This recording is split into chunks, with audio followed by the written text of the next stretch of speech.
What's going on, guys? Chandler here. So this is going to be my new segment on my YouTube channel called First Listen Review that is taken from my $5 tier full album reactions. So I react to the entire album, and then at the very end I give my overall thoughts and initial thoughts and a score on the album as a whole. So again, if you do like what you see and want to support the channel going forward, head over to patreon.com/ChandlerBurtonEntertainment. This is exclusive to the $5 tier. Again, you get a full album reaction, review, and a whole bunch of other perks as well if you guys are interested. And again, there's always a link down below in the description and in the pinned comment. But with that being said, I hope you guys enjoy the review, and thank you all so much for watching.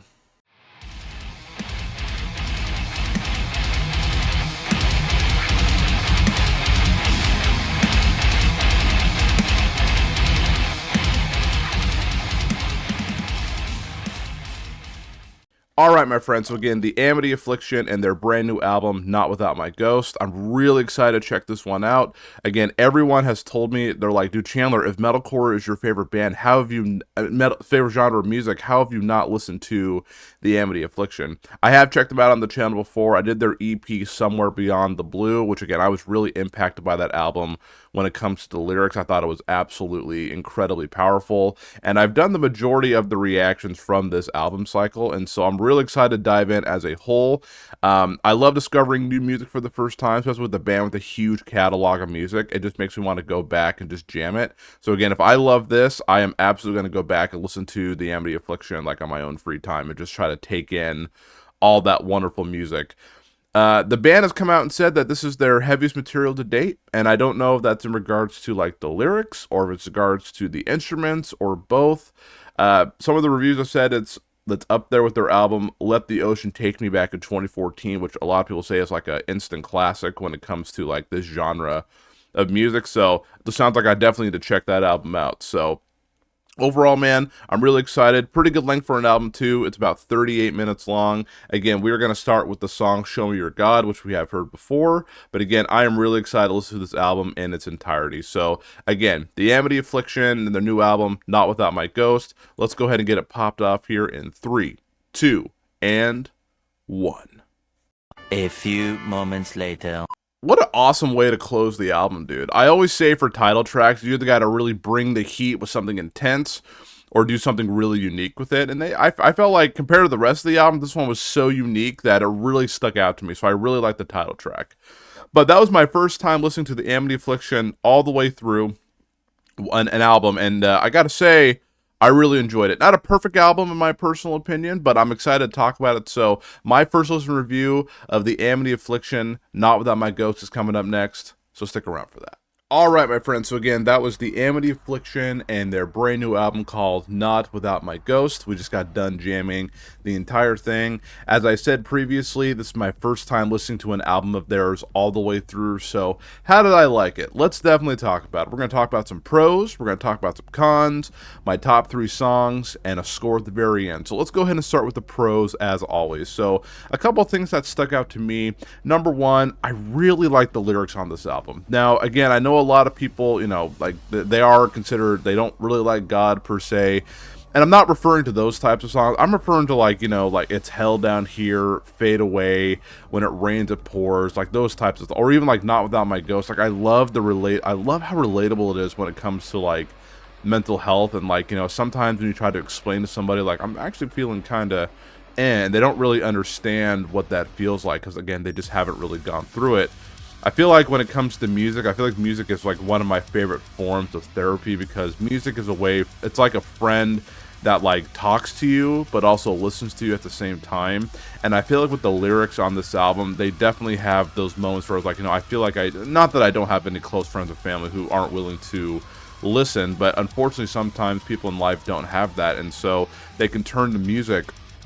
It feels like a friend is like talking to them, going like, I can relate to you, this is what I'm going through.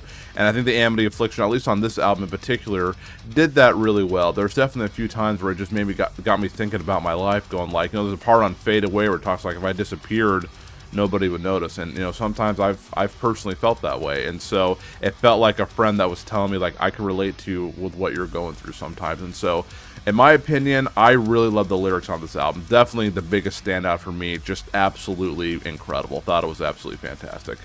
The other thing that I really like the symphonic synth that they have in here. I really enjoyed it. It definitely, again, I'm going to make this comparison. I mean, even though they're not the band that created this type of sound, but Lorna Shore has a lot of those as well. And I do like that aspect of Lorna Shore, but I actually really like that aspect in the Amity Affliction. I love how it was incorporated with some of the riffs, some of the breakdowns. I thought that was really cool. So again, that added kind of a new element. You know, obviously bands are looking for ways to change things up so it doesn't sound like too generic to other bands. And I think adding some cool symphonic stuff like that ever so often in your music sounds really cool, and it makes your song just sound absolutely massive. So I thought that sounded really cool on the album. I also got to say, one of my other favorite things about this album is that I really enjoyed like the singing on this album. In particular, like I really enjoyed the majority of the choruses on this album. Again, I'm pretty new to this band. I don't know the clean vocalist's name, so I do apologize about that. But he's really good. Like I just love how simple it sounded. Now there's so many bands nowadays that are just so crazy at singing, and then the Amity Affliction's coming and going like, you know what, I'm just gonna sing this and it's just gonna sound like this. And actually I really liked it, and the choruses were really catchy. I love the contrast between like, you know, the really heavy moments with the really catchy chorus. Like for example, When It Rains It Pours, I thought that song was great when it comes to like a contrast of heavy and like melodic. So again, the singing and the choruses on this album, the majority of them were really good. I really like that aspect. And honestly, like a lot of the reviews that I've said, and the band kept their promise, this is a really heavy album. We're talking instrumentally and lyrically. So again, like I guess some of the other albums they've put out have not been as good. People have been let down by it, but everywhere that I've read saying like, no, this is a good return to form for them. Like it's really good. So they kept their promise. It is definitely heavy, and honestly, as a metalcore guy, I love it. I thought it was super sick. Now, as I previously mentioned, again, this is my only album that I've heard fully from this band, and again, I did their EP like a year ago. And so I don't know if my cons are gonna like weigh in on really much anything. I'm basing it off the album as a whole, and I would say I have two things that kind of stuck out to me here. Number one is that the songs, while they're good and they're very well put together, you can definitely tell these guys have been a band for a long time. They know how to make really good music.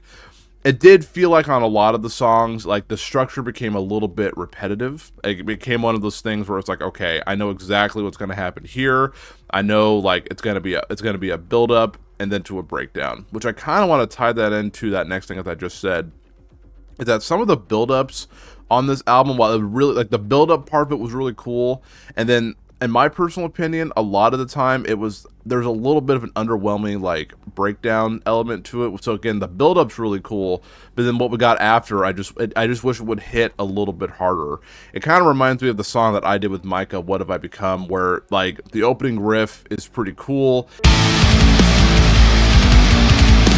and then we did a build up, and then we play the same riff again, and it's like we should have done something a little bit different when it comes to that part of the song. Everything you said to get it out of my head, so here's my gift to you. You can watch it burn. But overall, I would say, like, again, those are the two things that kind of stuck out to me. That, yeah, some of the songs started getting really samey, like samey kind of riff structures. And then, again, while the build-up was really cool, sometimes the payoff just did not hit as hard as I wanted to. So my top three favorite songs from this album, I would say number one is Death and the Setting Sun. Not only is that like the coolest name ever, I just love that song. Again, that was a song that I really enjoyed. Like, again, I thought the payoff was well, I thought the breakdown was awesome, I thought the riffs were cool, and I thought the chorus was really good on that song. So that song really stuck out to me as one of my favorites. My favorite song on the album, though, it's got to be When It Rains It Pours featuring Landon. I absolutely love him as a vocalist. So again, having him on this song was great. I think this song probably had my favorite chorus on it, and that one absolutely hit hard. If I was going to vote in the Patreon clip poll, this would be the one that I would vote for. So again, I really, that was definitely the standout to me. I really enjoyed that song. And then honestly, because I didn't do a reaction to it, I never got around to listening to it, but I really like the title track, Not Without My Ghost. As I mentioned in my initial thoughts before I went into the first listen review, I always say, like, for the title track, if you're going to name your album after a song, it needs to be like super heavy and awesome, or it needs to be really unique and cool. And I thought with this one, compared to the rest of the album, which is pretty relentlessly heavy, this one was kind of like a softer ballad. Had a little bit of screaming in there, but I really liked that song. I thought like the lyrics were great. I thought FM. If I'm saying it incorrectly, I apologize. I thought her vocal really added something else to it as well, and I really, really enjoyed the title track from the song. So those were the 3 songs that stuck out to me on this album. So the question is, with this album, would I go back and listen to more of the Amity Affliction based on this album? I think I definitely would. Definitely I would check out that one from 2014, I Let the Ocean Take Me In, or something like that. I'll have to go back and look at that, but I think I enjoyed it enough where I think I definitely want to check them out on my own free time. Again, this is a band that everybody tells me, like, dude, you really need to get into them, because again, it's literally like your type of music. And so with this album, yeah, it wasn't like the best metalcore album I've ever heard in my entire life. Definitely, again, it kind of fell into that structure of some of the songs kind of sounding a little bit samey. It's hard to kind of pick songs apart. Again, as I mentioned, some of the build-up and the payoff just did not work for me personally. But I think overall, what really stuck out to me with this album was the really relatable lyrics. And again, like when the breakdown, when everything did hit, it really paid off and it was awesome. It just didn't hit as much as I liked it to. But overall, I really enjoyed it. I thought this was a really good album. So again, I think it makes me want to go back and maybe check out an album or two to see if I can get a little more into them. And then maybe listening to this album again after I check out some of their older stuff, it may enhance my score a little bit. Not that I'm going to give it a bad score, but I don't know, man. I liked it. For a first, honestly, initial listen, I liked it. And I thought it was really good. I'm going to give the Amity Affliction's new album, Not Without My Ghost, an 8 out of 10. I think it's absolutely fantastic. I think, again, the lyrics are what really stuck out to me on this album. And again, when it hits hard. I just wish there was a little bit more. But again, overall, I really enjoyed this album.